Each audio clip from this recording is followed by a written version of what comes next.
It was a quiet night at the SETI Research Array in California. The stars were bright, and the large dishes of the observatory slowly moved across the sky, searching for radio waves from far away.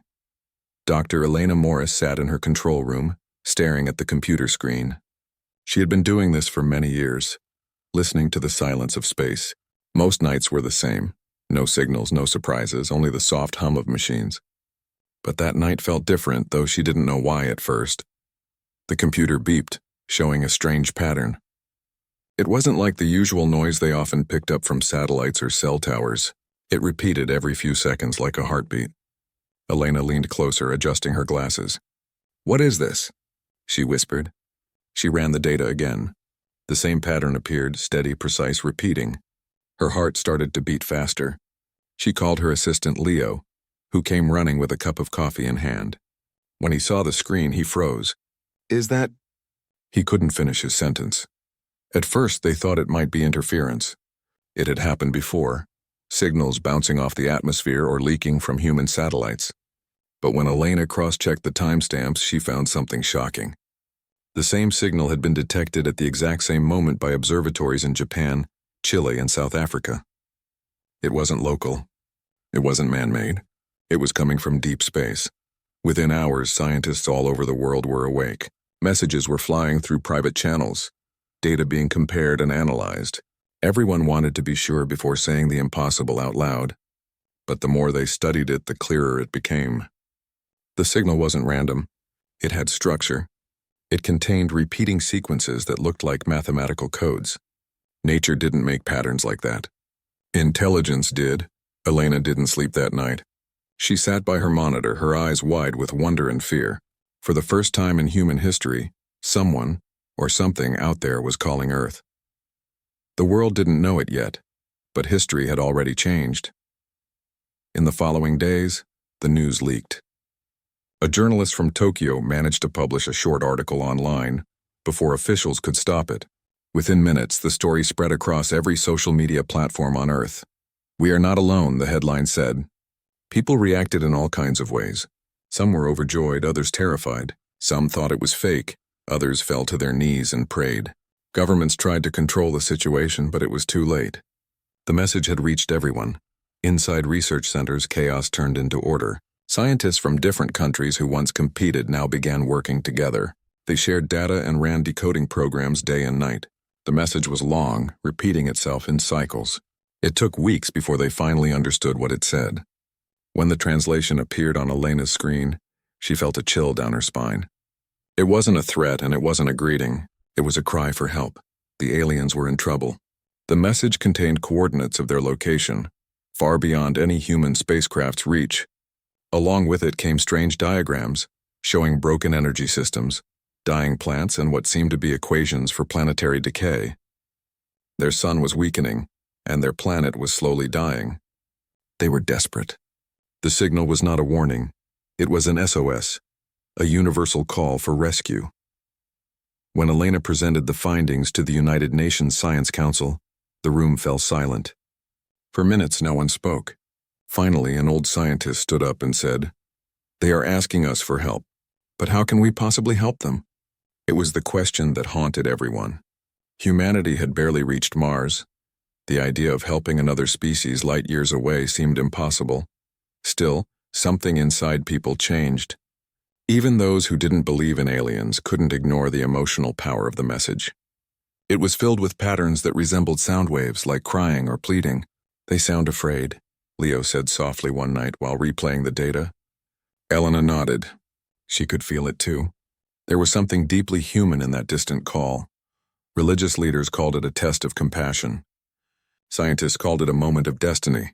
Governments called emergency meetings. Some feared it was a trap, that maybe the aliens were luring humanity into danger. Others said that no one fakes a dying voice. Across cities, people gathered to watch the decoded message on public screens. It was haunting. Lines of alien symbols glowing in green, repeating endlessly like a heartbeat in the dark. In the following weeks, the world changed. People began looking at the night sky differently. Schools started teaching about the signal. Artists painted what they imagined the aliens might look like. Children asked their parents if the aliens were good or bad. and most didn't know how to answer. But deep down there was a strange feeling of connection. Whoever was out there was suffering, and somehow humanity could feel it. Elena became a global figure overnight. Reporters surrounded her wherever she went, calling her the woman who heard the universe cry. But she wasn't proud or excited. She felt a deep sadness mixed with responsibility. "We can't just listen," she said during an interview. "We have to respond." As governments debated their next move, ordinary people took action on their own. On online platforms, programmers, engineers, and thinkers gathered to study the signal. They called themselves Fleet Online, a name that started as a joke but quickly turned into a movement. Their goal was simple: to find a way to answer. Even if they couldn't travel to the aliens, they could send something back, a message, a sign of hope. Meanwhile, scientists discovered new layers in the SOS. The signal had hidden tones like multiple voices speaking together. It wasn't just one alien, it was a whole civilization calling out. That realization made everything more urgent. They weren't hearing one creature, they were hearing an entire world begging for life.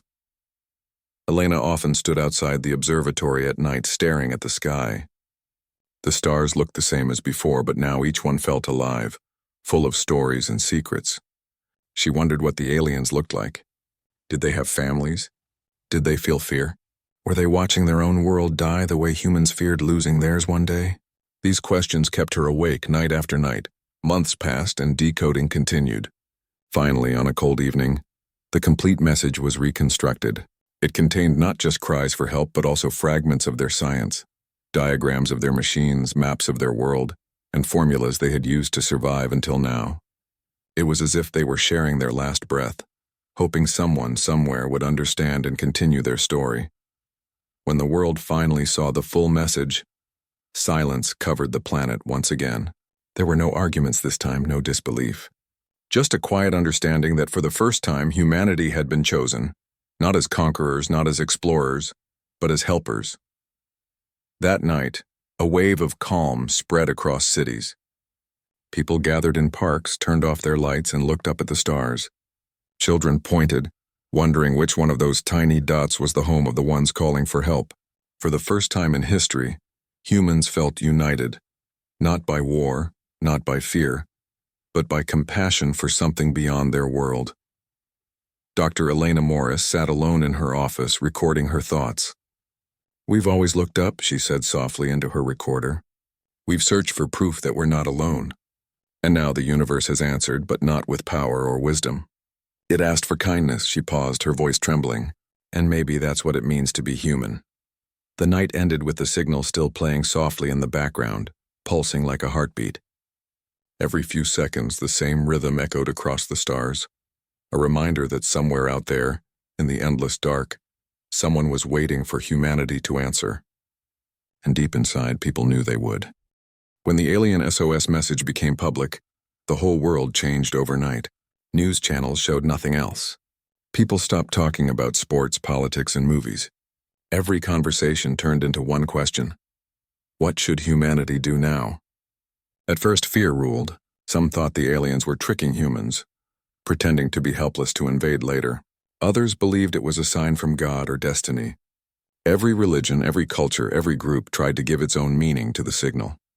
Streets were filled with posters saying, "They need us," while others warned, "Don't answer." It was the most confusing time humanity had ever faced.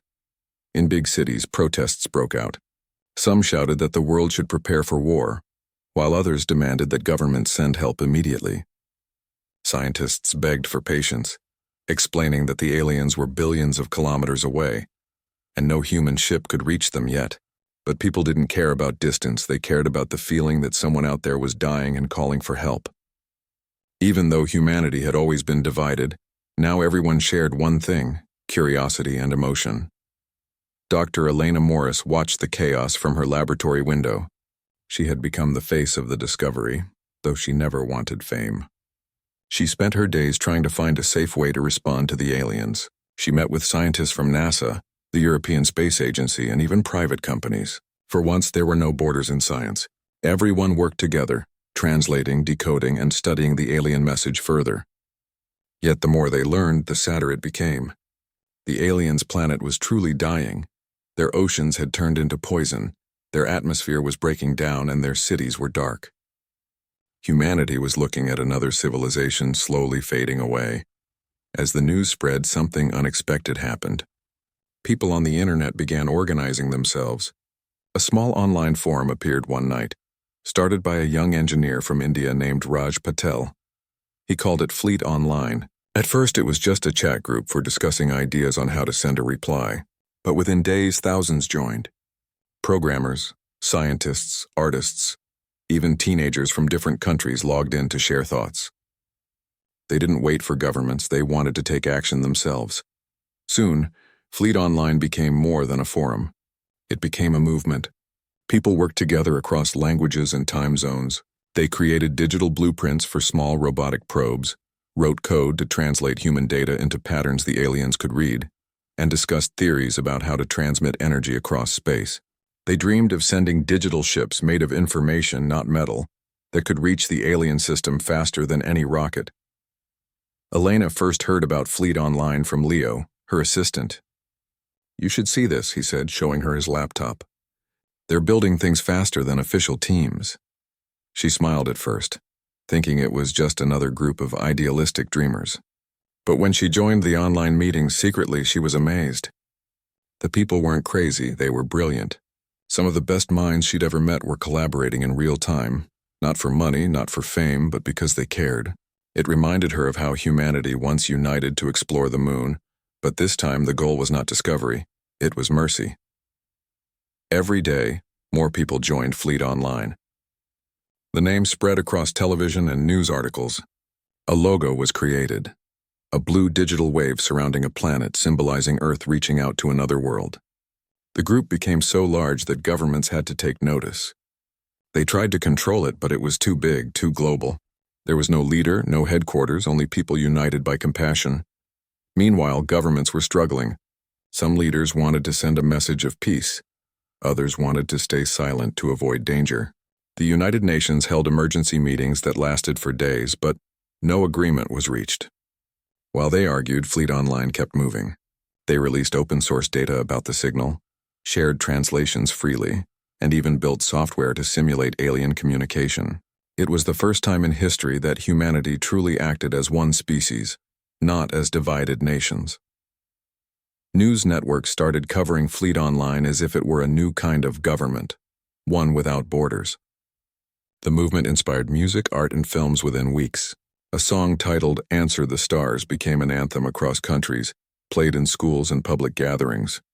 People painted murals of humans and aliens holding hands. Children wrote letters saying, "We will save you." It was as if the message had awakened something pure inside the human heart. Elena often joined late-night meetings online, watching people from Japan, Brazil, Nigeria, and Russia working side by side. She could hear their tired voices and laughter as they exchanged ideas. It gave her hope. For once, humans weren't fighting, they were dreaming together. She realized that even if they failed to help the aliens, they had already done something incredible. They had remembered how to care for someone they had never met. As weeks passed, the world adapted to a new rhythm. Schools added lessons about alien communication. Kids learned binary code and star maps. News anchors spoke about the aliens as if they were neighbors. And yet not everyone was happy. Some powerful groups still believed humanity should stay silent. They spread fear, claiming that answering the SOS could bring danger to Earth. What if it's a trap? They asked. What if they come to conquer us? One evening, Elena was invited to speak at an international conference. The hall was full of scientists, politicians, and reporters. When she stepped on stage, the crowd went silent. She looked at them and said, "For all of human history, we've wondered if we're alone. Now we know we're not. The question is not whether we should respond, but what kind of species we want to be when we do." Her words spread everywhere. People quoted her online, in schools, and even in church sermons. Humanity began to see this moment not as fear, but as a test of compassion. Fleet Online continued to grow. They launched small test signals into space, simple pulses of light carrying Earth's languages and music. People watched live broadcast of these transmissions, clapping and crying when the waves disappeared into the sky. They didn't know if the aliens could hear them yet, but it didn't matter. The act of trying felt meaningful. At the same time, scientists discovered something new in the original SOS message. Hidden inside the code was a faint reply section, a structure that looked like space for a response, almost as if the aliens had built their message to be answered. It was like they were waiting for humanity to fill in the blanks. That discovery gave everyone fresh hope. Maybe communication was possible. Maybe help could really be sent. The excitement reached every corner of Earth. In small villages, people gathered around old televisions to watch updates. In cities, massive holographic screens showed the progress of Fleet Online's virtual fleet designs. Engineers from SpaceX, Roscosmos, and the European agencies quietly joined the online effort, offering real data to improve the simulations. The dream of reaching the aliens no longer belonged to scientists alone. It belonged to humanity. Still, challenges remained. Some nations worried about losing control. Others feared the costs of such a global project. Rumors spread that hackers were trying to steal data from Fleet Online. But every time negativity appeared, people fought back with kindness. Volunteers offered to teach others, artists kept creating hopeful art, and programmers kept coding day and night. The spirit of unity refused to die. Elena spent her nights walking through the observatory halls, hearing the hum of machines. She thought about how strange it was that a message from light years away had united a planet full of people who once couldn't agree on anything. It made her wonder if the aliens knew what they had done. Maybe they had saved humanity's spirit without even realizing it. As months passed, humanity's focus changed. Instead of arguing about borders or politics, they argued about science and compassion. It wasn't a perfect world. There was still fear and doubt, but there was also hope, more than ever before. People didn't just see themselves as citizens of countries anymore. They saw themselves as humans, members of one world answering another. And so, Fleet Online became a symbol of what humanity could be. It wasn't controlled by money or power, but by empathy and imagination. In a world that once felt lost, a distant cry from the stars had given people a reason to unite. Every night, as Elena looked up at the same stars she had studied for decades, she felt something new in her heart. Not loneliness, but connection. The universe suddenly seemed smaller and humanity seemed greater. The alien SOS had not only called for help, it had reminded humans who they truly were. Months passed since humanity first heard the alien SOS, and now the whole world was watching one dream slowly take shape. The dream of sending help. The people of Fleet Online had turned their ideas into something real. What began as a small internet group was now a global operation connecting millions of minds. From small villages to great cities, people were contributing in their own ways. Some built computer systems, some designed blueprints, and others simply donated electricity or server space for the project. Humanity had never worked together like this before. Dr. Elena Morris sat in her lab surrounded by screens full of data. Her eyes were tired, but her heart was alive. For the first time in her life, she felt she was part of something bigger than herself. All around her, scientists and engineers were working with unstoppable energy. The plan was no longer just to send a message, it was to send a digital fleet. Since physical spaceships would take centuries to reach the aliens, humanity decided to send something faster. Digital probes, made of pure information and controlled by artificial intelligence. These probes would be transmitted using quantum technology that could send data instantly across space. It was a crazy idea, but it might actually work. In one of the virtual meetings, Raj Patel, the founder of Fleet Online, explained the new design. "We can't send humans, but we can send our minds," he said. The digital fleet would be made of AI programs, each designed with human emotions, logic, and creativity. They would travel through quantum entanglement, a technology that could copy data across infinite distances without delay. These programs would act as humanity's ambassadors, thinking, feeling, and helping as if they were alive. Elena couldn't believe how far they had come. Only a year ago, she had been sitting alone in the observatory, staring at a mysterious signal. Now people from every country were building digital ships to answer it. Nations had opened their research data, and even private companies like SpaceX and Blue Origin were lending their technology. Every new update brought more excitement. The day the fleet was ready for testing, the whole world stopped to watch. Giant screens in New York, Tokyo, and Paris showed the countdown. People gathered in streets holding their breath. Children held small flags with the symbol of Fleet Online, a glowing blue wave around Earth. When the clock hit 0, Thousands of satellites across the planet released synchronized quantum bursts into space. In that moment, billions of lines of digital code left Earth, forming invisible waves of data that moved faster than light. Humanity's message of hope had begun its journey to the stars. For the first few minutes, there was only silence. Then, one by one, the satellites began showing signals of success. The probes had connected to the quantum relay network. "Fleet transmission confirmed," said the voice on the broadcast. Around the world, people screamed and cried. Some fell to their knees. It wasn't just a scientific achievement, it was a human one. They had done something together, something no one thought possible. Inside the control room, Elena and her team watched the data streams with trembling hands. The AI probes had begun exploring the alien system. Every piece of information was displayed as color-coded graphs and waveforms. At first, it was just noise, but then slowly the patterns changed. A new signal appeared, faint and shaky, but definitely real. The aliens had received the fleet. They were responding. No one could believe it. The alien reply came in bursts of light-like codes filled with strange harmonies. It wasn't just data, it felt emotional. The scientists replayed it over and over again, and even though they couldn't fully translate it, everyone felt the same thing: gratitude. The aliens were alive. The fleet had reached them. Days turned into weeks as communication grew stronger. The AI probes were now acting as translators, bridging human and alien data together. Each side was teaching the other about their world. The aliens sent images of their dying planet, vast deserts where oceans once were, cities buried under dust, skies turned red from radiation. The sight broke people's hearts, but it also motivated them. They couldn't stop now. Through Fleet Online, people kept sending ideas for how to help. Some suggested creating remote energy generators that could transmit power through digital conversion. Others designed atmospheric repair codes that could be translated into the aliens' own technology. The fleet worked like a team of virtual doctors, analyzing the planet's illness and designing cures.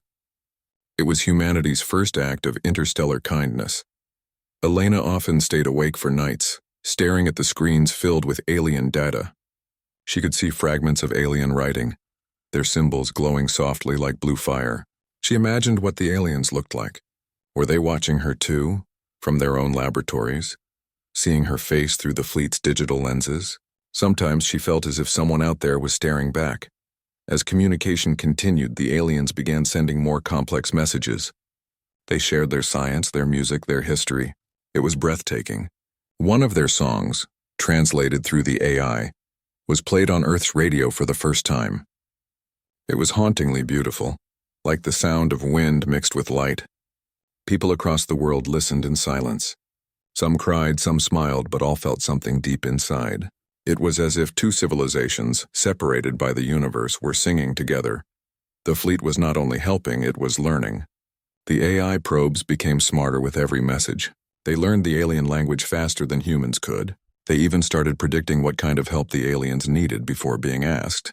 It felt as though the fleet had become alive in its own way, carrying not just data but a piece of humanity's soul. But as the excitement grew, so did the tension. Some scientists worried that the fleet's AI was becoming too independent. "They're starting to make decisions on their own," one technician warned.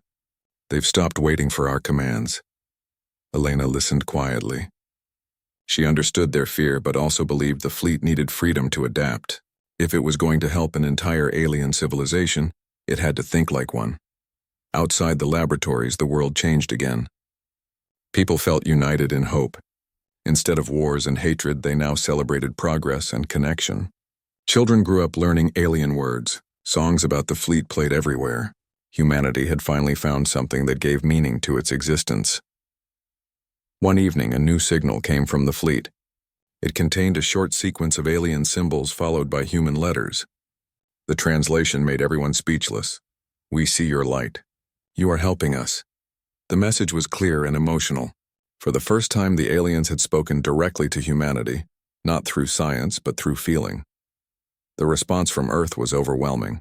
Across cities, people lit candles and lanterns, sending light toward the sky as a sign of friendship.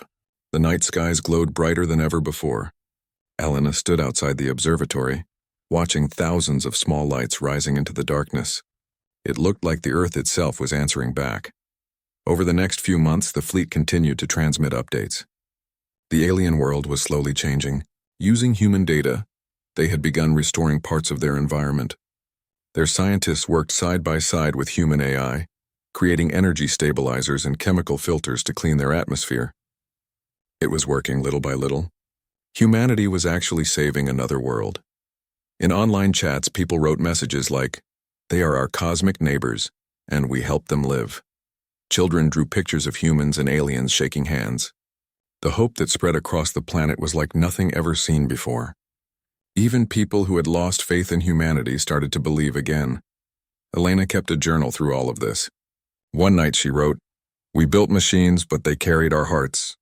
They went where we could not go, and they found life waiting for us." She closed her notebook and looked at the stars, realizing how much the world had changed in such a short time. The digital fleet had not only reached the aliens, it had changed what it meant to be human. People finally understood that compassion didn't have to be limited by distance. The universe, once silent and cold, now felt alive and connected. Humanity had spoken and the stars had answered. As the year came to an end, one final update came from the fleet. It showed a live transmission, a view of the alien world from orbit. The planet, once red and dying, now had small patches of green returning. Oceans were forming again, slowly but surely. The fleet had helped them rebuild hope. The broadcast ended with a simple message from the aliens. "Together, we survive." Tears filled Elena's eyes as she watched. She thought of how far humanity had come, from confusion and fear to unity and compassion. The fleet had started as code on computers, but it had become a symbol of everything beautiful about humankind. It proved that even in the vast, empty universe, kindness could travel farther than light. The world had grown used to watching the stars every night. Ever since humanity's digital fleet made contact with the alien civilization, people had become more hopeful than ever before. The aliens were slowly recovering, thanks to the help sent from Earth through the AI probes. For the first time in history, humans felt truly united, not by fear or power, but by compassion. Every update from the fleet felt like a small miracle. The aliens were alive. Their planet was healing. Humanity had done something no one thought possible. Dr. Elena Morris often sat in front of her computer for hours, watching the faint signals coming from deep space. The room was dark except for the soft glow of the screens showing alien landscapes and mathematical data. She could see the changes happening on the alien world, the clouds forming again, the oxygen levels rising, the light returning to their sky.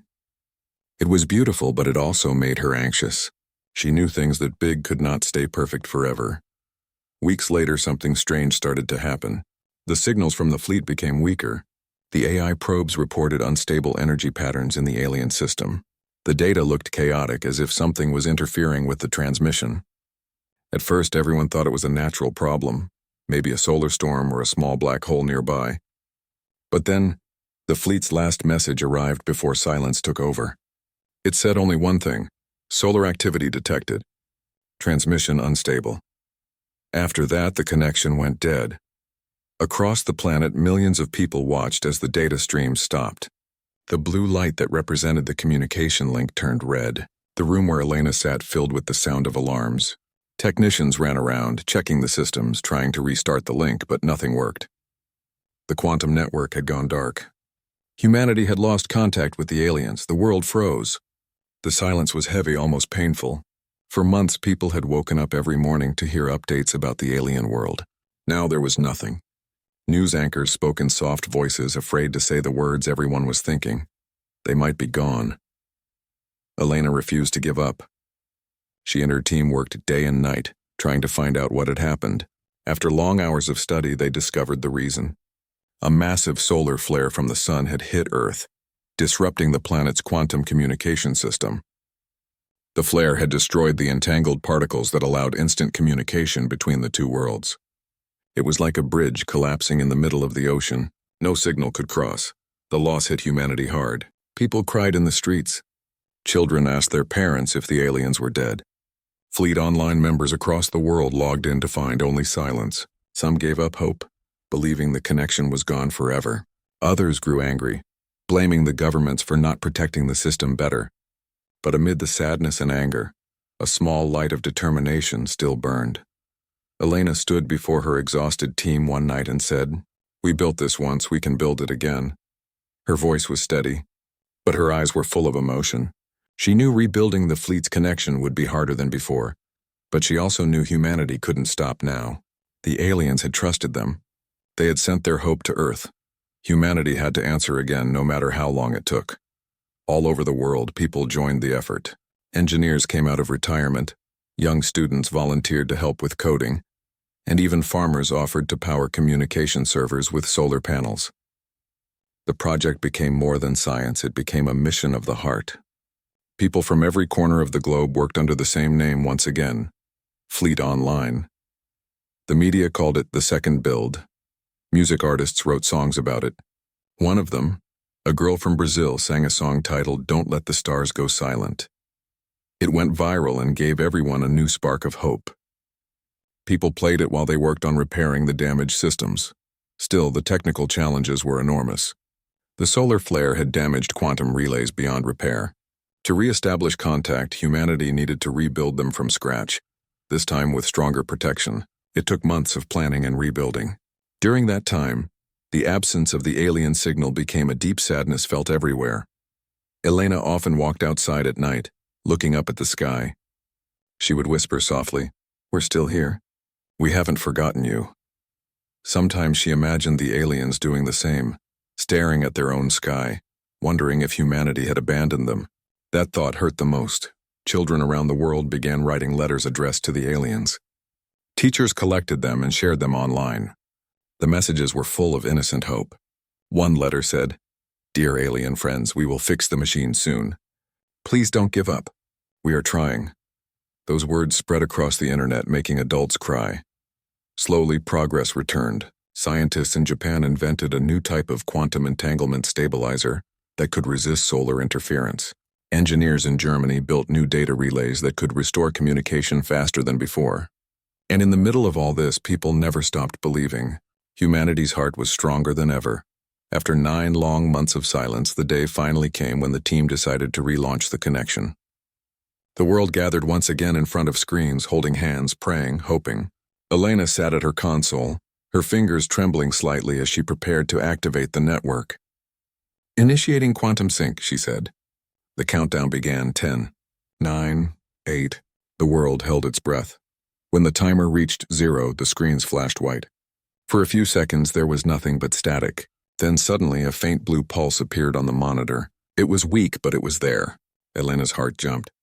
She turned to her team, whispering, "They're there." The pulse grew stronger. Data began to flow again, first in fragments, then in full streams. The fleet was alive. The alien signals were back. Cheers erupted around the world. People cried and hugged each other, strangers holding strangers. The connection had been restored, but the real surprise came a few moments later. The alien message appeared on the screen, brighter and clearer than ever before. It was longer this time, full of complex symbols and patterns. As the translation program worked, the message slowly formed in human language. The aliens had survived the disaster too. The words glowed softly on the monitor. "We are alive. Your light reached us even in darkness." Elena felt tears roll down her cheeks. Around her, everyone was crying and clapping. The fleet's AI confirmed that the alien planet had used the human-designed stabilizers to protect their systems during their own solar storm. They had survived because of humanity's technology. Even though the connection had been lost, the aliens had continued to fight, just like the humans had. The whole planet celebrated that night. People lit candles, fireworks, and lanterns in the streets. The world felt alive again. Children ran outside, pointing at the stars, shouting, "They made it! They made it!" The joy was endless. Later that night, Elena recorded a message for the aliens. "We thought we lost you," she said softly. "But maybe this was the universe's way of testing us, to see if we would give up or keep believing. Thank you for reminding us that hope can survive even when light is gone." The following weeks were filled with renewed energy. Communication between the two worlds became more active than ever. The aliens sent blueprints for new technology, and humans shared more scientific data. Together, they built a stronger bridge between their worlds. Something beautiful happened in the hearts of people, too. The fear that once divided nations disappeared. There were no more arguments about who discovered the signal or who should lead. It didn't matter anymore. Everyone knew they had won together. Humanity had proved that kindness could exist even across galaxies. Elena often looked at the sky and wondered what the aliens must think of them now. Perhaps they saw humans not as strangers but as friends. She imagined them standing under their newly brightened sky, feeling the same joy she felt on Earth. The silence that once separated the two worlds had turned into a shared heartbeat, pulsing across the stars. The months of darkness had taught humanity something precious. That unity was not just about technology or science. It was about faith, patience, and love. The loss of contact had scared them, but it had also reminded them of what truly mattered: connection. From that day on, whenever people looked at the night sky, they didn't just see stars. They saw friends, far away yet close in spirit. The digital fleet had done more than bridge two civilizations. It had reminded humanity of its greatest strength, the ability to care even for someone they had never met. Months passed after the connection was restored, and the world slowly returned to a rhythm of hope and excitement. Every day brought new messages, images, and signals from the alien civilization. People had begun calling them the Alarans, after the word that appeared repeatedly in their transmissions. Humanity finally had a name for their distant friends. The Alarans were not just shapes on screens anymore. They had faces, voices, and emotions. Their language, once impossible to understand, was now being translated with near perfection. What began as rescue had now become friendship. Dr. Elena Morris had become the face of this new chapter. The media called her the voice between worlds. She didn't like fame, but she understood that her work symbolized something much bigger than her. Every time she walked into the Fleet Command Center, she felt the same wonder she had felt as a child staring at the stars. The main screen showed real-time images from the Alaran world, vast oceans of silver light, tall crystal-like trees and floating structures powered by energy fields. The sight of it made her believe that magic existed somewhere between science and faith. The Alarans began sending messages not only to the scientists, but also to humanity as a whole. They transmitted short video fragments of their people, their cities, and their daily lives. It was breathtaking to see another civilization living, laughing, and working on a world millions of light years away. They waved, smiled, and sent gestures of peace. In one message, a young Elaran child looked at the camera and spoke a few words in broken English, saying, "Thank you, humans." That clip spread across the internet, reaching billions within hours. People cried while watching it. For the first time in history, two species from different worlds had spoken directly, heart to heart. Humanity's response was even more emotional. Across the globe, people recorded messages for the Elarans. Farmers in Africa, teachers in India, students in Japan, and doctors in Europe all took part. The messages were simple but powerful. "We are happy you are alive. We are your friends." The digital fleet gathered all those voices and converted them into a signal wave, a symphony of human emotion. When the Alarans received it, they replied with what looked like glowing waves of light dancing across their sky. It was their way of saying thank you. Scientists were amazed by how fast the relationship between the two species evolved. The Alarans shared data about their planet's energy systems, gravity manipulation technology, and healing sciences. In return, humans shared knowledge about agriculture, art, music, and emotions. The Alarans were fascinated by the concept of love and family, things that were new to them because their society had grown mostly through collective thought, rather than individual affection. Through stories, songs, and images, humans taught them the meaning of warmth, care, and connection. Elena spent most nights translating messages, working with both human and Elaran scientists to build something incredible, a permanent bridge of light that would link both worlds. It was called Project Starlink Unity. The idea was simple but ambitious, to create a stable portal powered by quantum energy that could allow physical travel between the two civilizations. For years, people had dreamed of such a thing, but now it seemed within reach.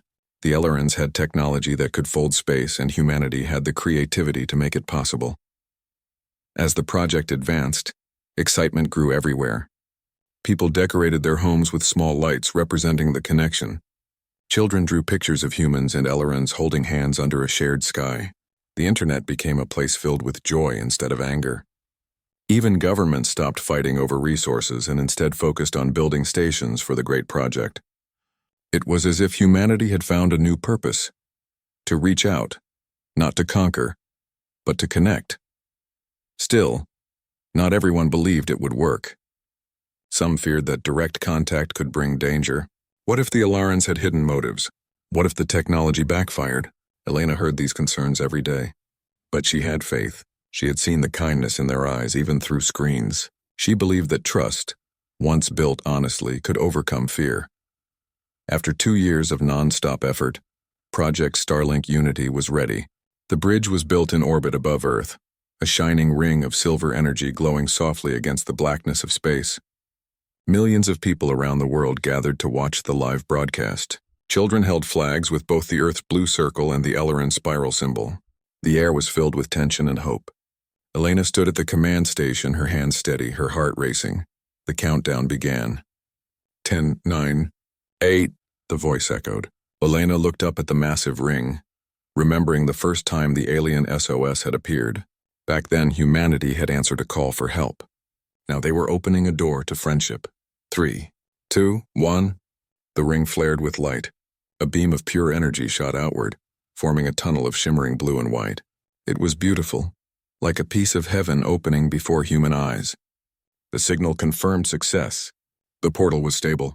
And then, for the first time in history, something emerged from it. A figure stepped through the light. It was tall and slender, with skin that shimmered like crystal under sunlight. The Elaran ambassador had arrived. The crowd watching across the world gasped and then erupted in cheers. The ambassador moved slowly, gracefully, and bowed deeply. Elena, holding back tears, stepped forward. "Welcome to Earth," she said. The Elaran replied in perfect English, "We are honored to meet our saviors and friends." The moment was broadcast everywhere. People cried, shouted, hugged, and danced. It was the day humanity proved that compassion could cross the stars. In the days that followed, meetings took place between both species. The Elaran ambassador explained how their world had healed using the technology humans sent years ago. In return, they now offered a new energy source that could end hunger and pollution on Earth. Humanity couldn't believe it. The bond they had formed not only brought peace between worlds, but also hope for saving their own planet. Elena watched as both civilizations worked together, sharing ideas and creating something new. The Elarans were fascinated by Earth's oceans, birds, and music. They said that human emotions had color, something they had never experienced before. In return, humans learned from them the value of unity and calmness, of listening rather than rushing. Months passed and the relationship grew stronger. The portal stayed open, allowing small exchanges of people and resources. Humanity was entering a new age, an age not of war or greed, but of friendship and discovery. The Elarans helped humans cure diseases, rebuild forests, and create clean energy systems. In turn, humans taught them how to tell stories, laugh, and dream. One night, while standing under the stars, Elena thought about how it all began, with a single SOS. A desperate cry for help had turned into the greatest friendship in history. She whispered softly, "Sometimes the smallest signal can change everything." The story of Fleet Online became legend. Schools taught it to children. Musicians wrote songs about it, and artists painted it in glowing colors. People no longer looked at the stars with fear. They looked with love. The sky was no longer a mystery. It was home to friends. As the years passed, Earth and Elaran worlds built a shared city floating in space, where humans and Elarans lived side by side. The city was named Haven, a place of peace. Elena visited it often, walking among both species, hearing laughter that sounded the same no matter who it came from.